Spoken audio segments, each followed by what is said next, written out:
I have my notes up here. I have to use those to keep on topic because General's topics are incredibly germane and to me incredibly interesting. But they are a input to the process. And while I can talk about the history and debate all those things all day long, I want to really talk about the more finite or more bounded discussion of acquisition reform and how it fits into the larger picture. I'm happy to take questions at any time, so if you got something, just throw your hand up and get a microphone to you. I want this to be as interactive as possible.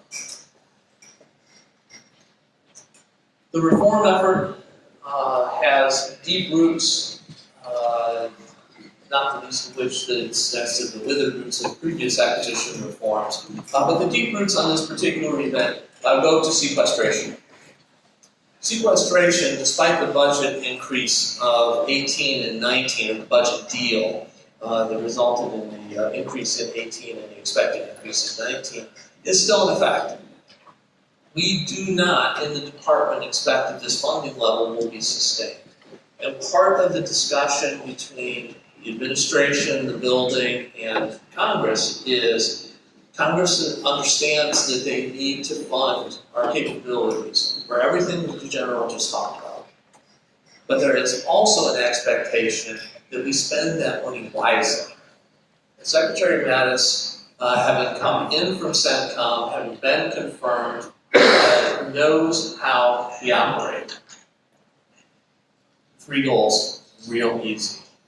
Increase lethality, build and strengthen alliances and partnerships, and reform business.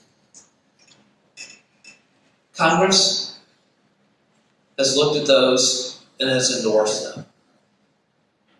It is their expectation that while we have the additional funding in 18 and 19, that will buy us some breathing room, not only for the reset and everything that needs to be done for the operators as discussed, but to actually buy some time so that we can engage in reform.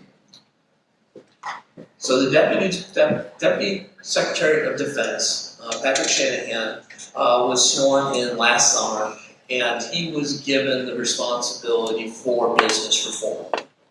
He's got a couple of other hats as well, looking over some space capabilities and those type of things. But the business reform is really where he loves to spend his time. So every time I see him, he's got a big smile on his face, and they want to know how we're doing. His focus, along with the newly promoted Chief Management Officer, Jay Gibson, are leading a reform management group that actually oversees 9 individual teams. Those 9 teams, I may or may not be able to do off the top of my head. The one that you're mostly concerned about, the one that I'm talking about, is services acquisition and category management. And it's technically 2 teams under one because it basically refers to as unmanaged spend. Basically think everything we spend money on, then everything we buy, and then take out MDAPs, everything that's left, that's it. We spent in FY17 about $164 billion on services acquisition, which is about 50% of our total spend. So on that other half, that included the new carrier, that included F-35s, that included ground vehicles, that included SAT launches. Technically, SAT launches actually are in mind. That included buying the satellites, and all of those type of things on the weapons side. Category management also includes some good stuff. All of your consumable parts, all of the things that you need to operate, all of your recapitalization assets, that's kind of that unmanaged spend. So we're looking at category management to address some of those. We're going to be leveraging a federal concept under category management forwarded, led by OMB OFPP. And I'm going to talk a little bit about their differences in the way they do it and the way we think we're going to do it. But I'll circle back to that in a second. So the services acquisition, that $164 billion, what did we get? A lot of you probably formed some immediate ideas And a lot of the folks that have no interaction with us form different ideas, and the Congress forms different ideas. I'll start with some of the public's perceptions. We compete against popular culture and TV. So when they think AI, when they think forensics, when they think about all of the things that are cutting edge technology services that we buy, they're thinking like NCIS. Okay, they're thinking about the Matrix, actually, when it comes to AI. There's some very significant concerns in the public because they don't necessarily understand it the way we do. Shifting gears, Congress has a tendency to, we perceive that Congress thinks that services is a bunch of contractors carrying briefcases around the Pentagon for the senior leadership, or getting coffee, or making PowerPoint slides. And while that's in there, and there's very little of that. The PowerPoint slides, actually. There's no coffee, there's no briefcases. While we do have consultants, while we do have PowerPoint managers, while we do have think tank type capabilities that are augmenting our staff and capabilities, the bulk of our spend is on keeping the pointy end sharp. One of the largest service contracts that we have is the maintenance of the C-17 airlift capability. One of the largest contracts that we have for services is the maintenance for the helos that train our pilots in the Army and the Air Force. One of the largest contracts that we have is for engineering services to enable naval architects to bring new capabilities to existing systems or design new systems for the Navy under Seaport duty. The good news is the conversation is changing. It's now understood that services is a lot more than any of those individual perceptions. The bad news is it's hard to wrap your mind around the scope. Because if I throw out Ford, which is just back from some trials just down the street, not too far, everyone knows that it's a program of record. They can rattle off that it's $13.2 billion, that it busted the cap, that it's got all these things going along with it.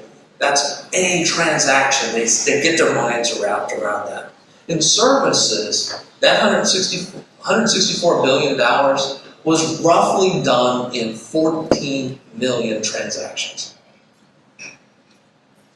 We buy services in nickels and dimes comparatively. We just do it a lot.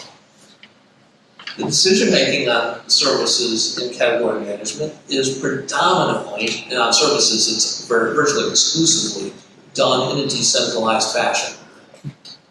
I have a requirement, I have the budget for it, I go buy it. And by a team should be the requirements owners are set, the requirements of the contract community that does that with market research and all of those things. So what I've got to do is translate the services acquisition reform into actual capabilities that can be repeated literally thousands of times a day, millions of times a year to enable those good decisions.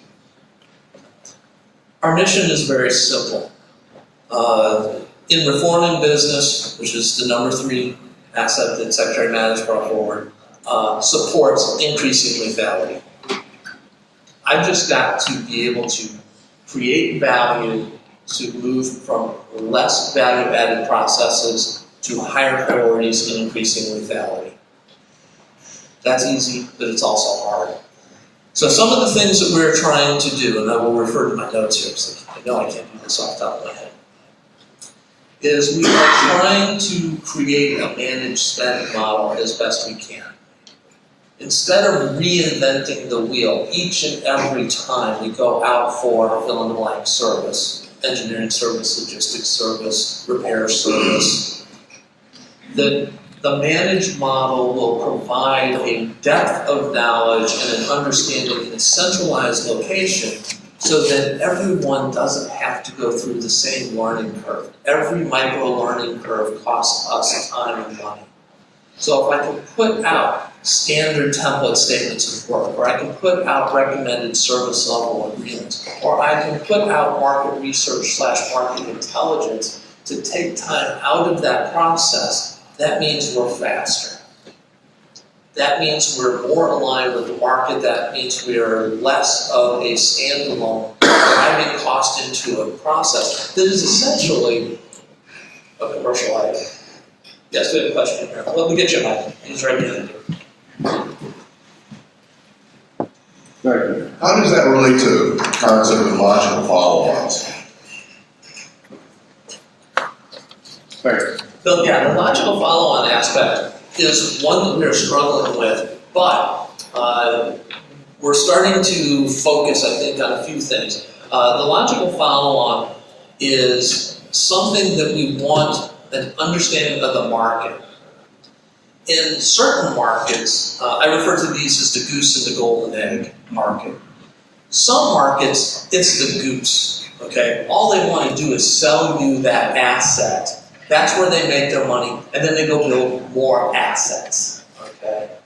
The golden egg model is, hey, I want you to have this goose because the golden egg is the maintenance that goes along with it. So in understanding that marketplace, the logical follow-on discussion should be around what are the market forces capable of bearing, and how can we best align that to our advantage. So in this particular case, I think that you'll see some things that will change as we will begin to buy more and more intellectual property, more drawing sets for maintenance, comparatively than we have in the past, because the concept of the life cycle is it's cheaper to buy the IP and compete the maintenance than it is to just go ahead and give the maintenance to those other folks.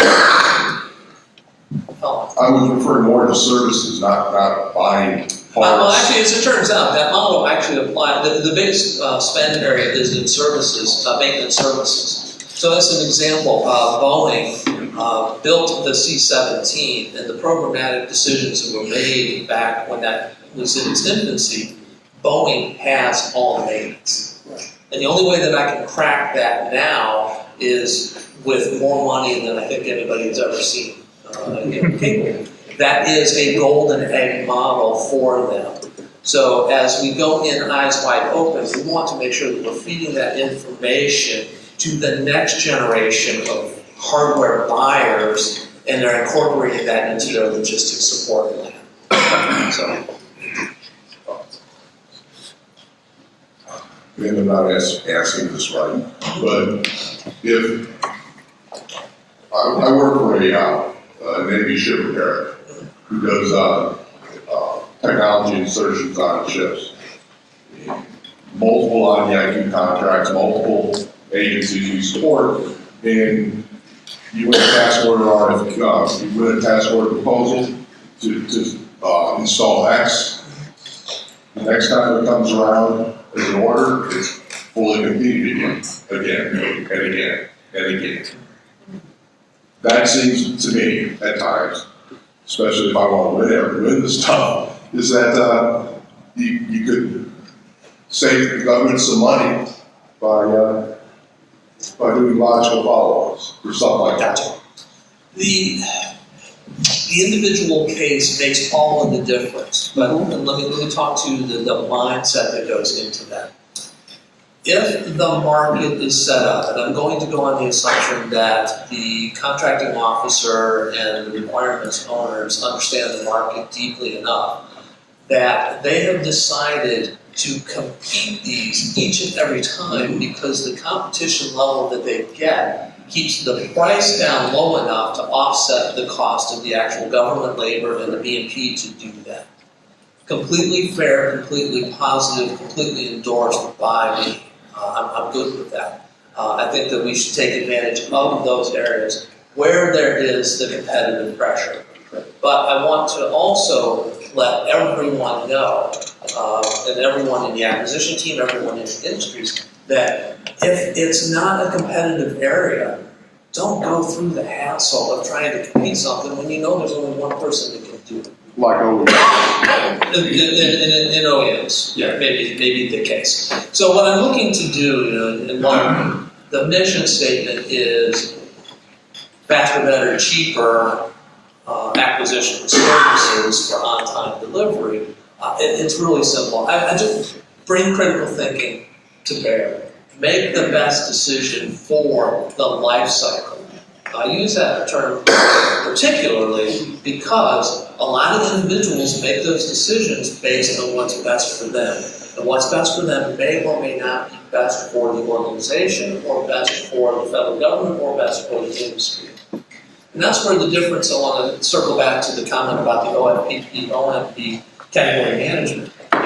They do a lot of things with spend under management. They're trying to reduce redundant contracts for IDIQs, because all those things take B&P, and those are positive things. We're on board with that. Where I think it falls short, though, is that it's not taking advantage of that market intelligence that I was mentioning in the critical thinking. Do we have an expert level understanding, a Wall Street investment grade knowledge base about how we construct our requirements, contracts, acquisitions, and execution? And I would go so far as to say we do not. We have contract vehicles, and this is more on the weapons system side, where we make progress payments.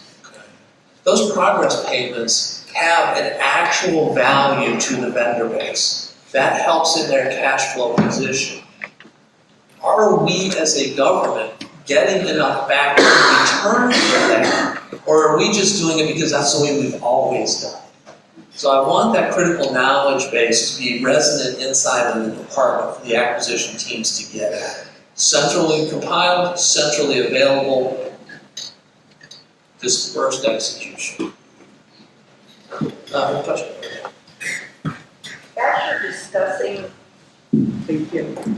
As you're discussing all these acquisition reform issues today, how does small business work into these paradigm shifts?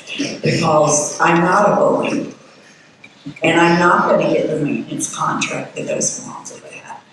But there are certain pieces of that I can do, and I can prime. But how do small businesses fit into this? An excellent question, and one that I get fairly regularly, and I believe that it fits into two main areas. The first is under the broader category management. We have not been relieved of any small business goals. We don't want to be relieved of small business goals. Okay. In fact, in services, and this ties to the market intelligence, and it will also feed the second portion of this. We make our small business goals on services acquisition. Okay? So for every carrier that there is, I've got to do $13 billion of services and smalls to offset that just to break even, let alone trying to get to 23% or more than we've had historically in the last few years. So our policies, our focus are to maintain those goals and keep the pressure on moving acquisitions to the small businesses where appropriate. That second point builds off of that, in that the market intelligence model needs to have that depth of knowledge, that Wall Street investment grade capability to understand that, okay, we've always been giving it to these large primes. What's their subcontracting look like? What happens if we break out the taskings into smaller bite-sized pieces? Can we get more small business participation? And with that small business participation, we get more agility, we get some innovation, we get some capability, and oh, by the way, we get the added bonus of additional obligations to small business to support our goal, which is the ultimate manifestation of the real reason we do this, which is to generate economic impact in the United States of America. So we have not done anything to date that has been shown to adversely impact the small business, and we want to continue to guard against that, but we also want to go ahead and increase that over that. Good question. I do have We have to another, follow up first. excuse me, as a woman-owned small business, there is a requirement or a goal, and we have yet to have the acquisitions professionals really embrace that.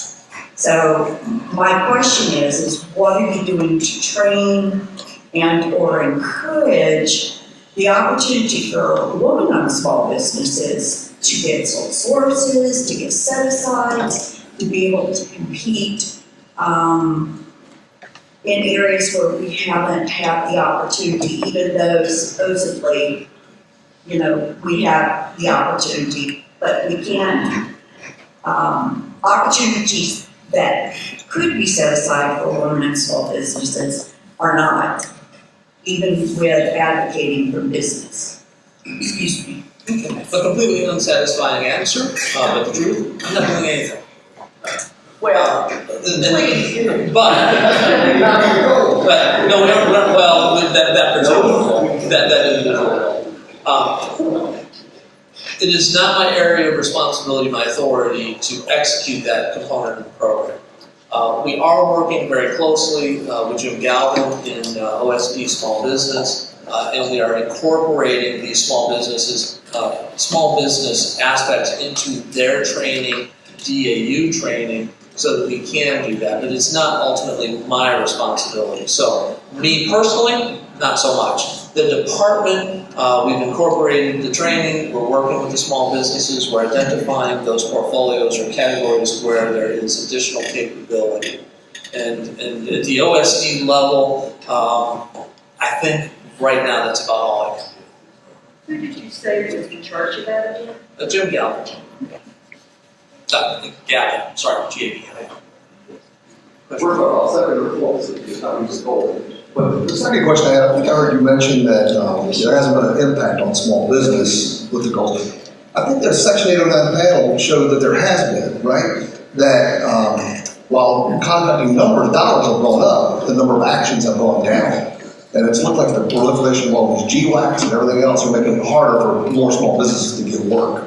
Can you talk about that? I can. And it's, from our policy point of view, that is not one of our current concerns. Not one of my current concerns. I know that Gavin has talked about this, and I know that it is an issue. The policy and the goals are set as a percentage of spend. The department executes to those metrics. To date, we have not seen a compromise in the economic base or our ability to meet our requirements, even though those data points have manifested. So while we understand and even empathize, we're currently still meeting our mission and addressing the metrics as Congress wants us to address. So you failed meeting one of those small business goals for years, and closed. That's true, and I think that, well, I'm not going to comment any further on those because it's just not my area of expertise, but it'll be recognized. Right. Okay, all right. So, okay, I want to talk a little bit about some of the tactical things that we're doing in category management. One of the things that we're focusing in on, and you may have seen this out, bridge contracts. Bridge contracts where a competitive requirement wasn't in place with a follow-on to relieve it, so they do a non-competitive bridge. You would be surprised at the numbers. Out of the $164 billion that we did about 13.7 billion of that in bridge contracts. So not quite 10%. We're trying to reduce that. We're looking at doing forecasting as part of that. We are also under NDAA guidance to address budgeting for services. So we do that internally, but it is opaque inside the building and it doesn't translate into the budget exhibits to go over. But we're looking at how we're going to be able to do that. That would lead to, we believe, the ultimate benefit for this community and the acquisition community is an actual forecast, so that you know what's coming in a year or 2 or 3 or 4, so that you can get prepared for that. One of the other things that we're doing is requirements prioritization. This was actually proven at CENTCOM. Right now, our budgets get developed in little stovepipes, and most of the times it was based on what the budget was for last year with an inflation area. Right now, we are working in an effort to do it organization by organization in the 4th estate, so that we can rack and stack the entire organization's requirements 1 to n. And then they can decide what those priorities are that they're going to fund. And it's not just a, hey, I think it ought to be number 1 or it ought to be number 8. It's an actual algorithm built by the organization to specify the traceability to the national defense strategy, their particular mission, etc. CENTCOM's already done it. We're probably going to roll this out early next FY. The other thing that we've seen that we're working on is clean sheeting, and this is the requirements. This is the one that concerns me the most, and I think it actually has one of the biggest payoffs. A lot of times, as you probably have seen, requirements documents look a lot like the last requirements documents that came out. They roll forward, they roll forward, they roll forward. We actually went out and assessed, we facilitated actually rewrite a contract. I kid you not. This is honest to God's truth. I couldn't believe it until I actually looked at the document and saw the date myself. The last time the document was revised was 20 years ago. 1997. For a contract that's been in place for 20 years, which means by definition it's basically been reviewed 4 times, or awarded and then reviewed 3 more times. Technologies change, capabilities change, requirements change. So we're working through them, and we actually believe that we can take outwards of probably between 7 and 15% of each contract just by giving it the initial scrutiny. The last thing, and this is probably the most controversial for this audience, and I'll be around all day and we can talk about it. Performance improvement. We have been looking at contracts, and all they do is grow. Industry, when they let contracts, they don't let them grow. They cap them. They actually look for savings. This is important because Secretary Shanahan came from Boeing. One of his mentors was the CEO at Ford who turned them around. So that business mindset is beginning to permeate the department. The growth of budgets is not going to be sustainable. We know that even under the sequestration budget deal that came out in March. So what we're looking to do is we're looking to establish an understanding and an incentivization that we are going to drive productivity and drive productivity in and cost out of contracts. So that what cost 100 last year is not going to cost 103 next year. What cost 100 last year is going to cost 97 next year. And we're going to be looking to make sure that our requirements are legit and defined well, but we're also going to be looking to incentivize industry to deliver that. And one of the actual tactical components of that, actually, I'm not going to roll that. So, and last question.